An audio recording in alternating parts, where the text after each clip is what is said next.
তো দেখো বন্ধুরা, এই যে উনানটা ধরে গেছে, আজকে কাঠে রান্না করব।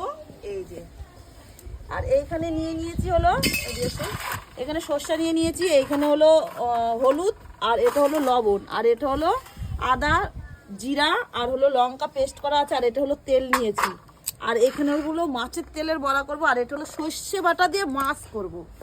সাথে আছে দেখো এদিকে এসো, সাথে আছে এই যে ভোলা মাছ, এই যে ভোলা মাছ, আর এটা হলো তেলাপিয়া মাছ, রুই মাছ। তো একটু হলুদটা মাখিয়ে নিই।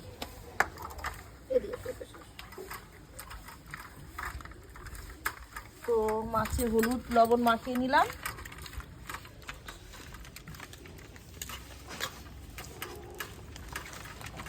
এখানেও একটু হলুদ দেব, আর লবণ দেওয়া আছে।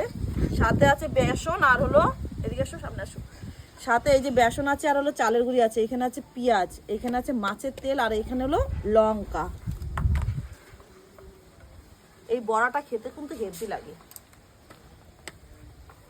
কেননা আগে মাছের তেলে বড়া করবো, তারপরে ভাজবো মাছ, কেননা না হলে না মাছটা ভাজতে গেলে আর মাছের তেলের বড়া করতে গেলে তেলটা থেকে যাবে। রান্না করতে কিন্তু সেই লাগে। তো দিয়ে দেবো এই যে সরষের তেল।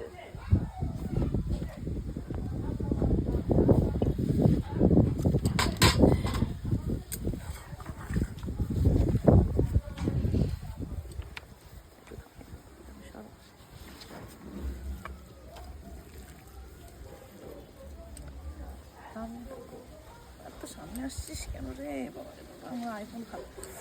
তো আমার মাখা কমপ্লিট, এখন এটা শুধু বড়া।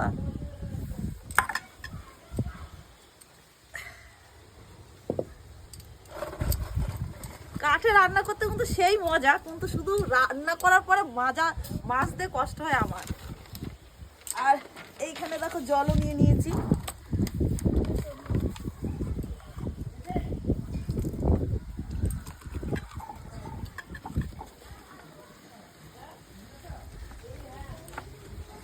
কে কে মাছের তেলের বড়া খেতে ভালোবাসো কমেন্ট করো। ওর ভাতার কিন্তু মাছের তেলের বড়া অনেক সুন্দর খায়, ভালো, ও ভালোবাসে মাছের তেলের বড়া।